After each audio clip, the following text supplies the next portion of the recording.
Creamline Cool Smashers first 6 lineup na magpapahirap sa Chocomucho Flying Titans pinaghahandaan na.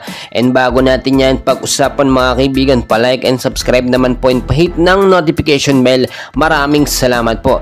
Finally mga idol, game day na nga po. Ito ang pinakahinihintay natin na laban ng mag-sister team CCS at Chocomucho Flying Titans. Tulad ng ating sinasabi, ito po'y sobrang pinaghandaan ng Creamline, no?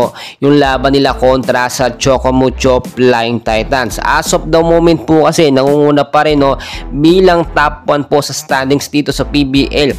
Etong Chocomucho Flying Titans with 8 wins and 1 loss. Kasama dyan ang 24 points nila. Pangalawa itong Petrogas with 7 wins, 2 losses at 22 points. Samantalang nasa pangatlong pwesto naman ngayon ang Creamline Cool Smashers with 7 wins, 2 losses at 21 points. Mga kaibigan, yung sinasabi ko po na first 6 lineup ng Creamline Cool Smashers na posible magpahirap or tumalo dito sa Chocomucho Flying Titans ay etong si Alyssa Valdez, Kyle Negrito, Pangs Panaga, Bey De Leon, Tots Carlos at Gemma Galanza. Yung chemistry momentum po ng mga player na ito talagang magagamit. Tignan nyo mabuti, no? Nandito si Valdez, nandito si Bey De Leon, which is yung pangtapat nga po pambunga dito sa Chocomucho, which is dating kapitana ng Chocomucho Flying Titans. Kasama po dyan itong si Tots Carlos at Gemma Galanza. And as of now, nakita naman natin gumaganda na rin kasi ang mga set ni Kyle Negrito, no? Nagpifit na sa mga strikers ng Creamline Cool Smashers.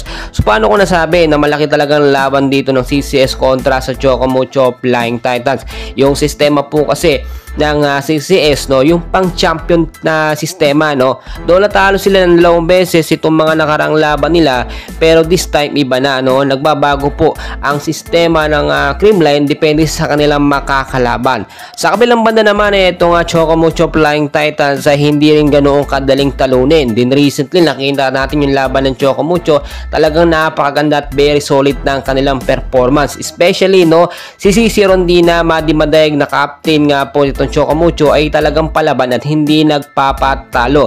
So anong dapat ingatan dito ng Chocomucho, no, para madepensahan nila yung kanilang 8 wins, no, at hindi sila matalo dito sa Creamline? Well, kasama dyan ang magandang offense at defense ng Chocomucho, pero ngayon syempre itong Creamline, no, hindi rin basta-basta magpapatalo. Tulad ng ating sinasabi, meron po silang pasabog, panibagong sistema na hindi pa nakikita sa laban. So aabangan po natin yan mga kaibigan, and dyan lang kayo, no, i-update ko kayo sa live na laban nga po ng Creamline kontra sa Chocomucho Flying Titans. Siguradong libo-libong mga fans ang manunood at mapupuno po ang stadium sa magiging laban nila, no. And please mga kaibigan, huwag niyong kalimutan mag-like and subscribe.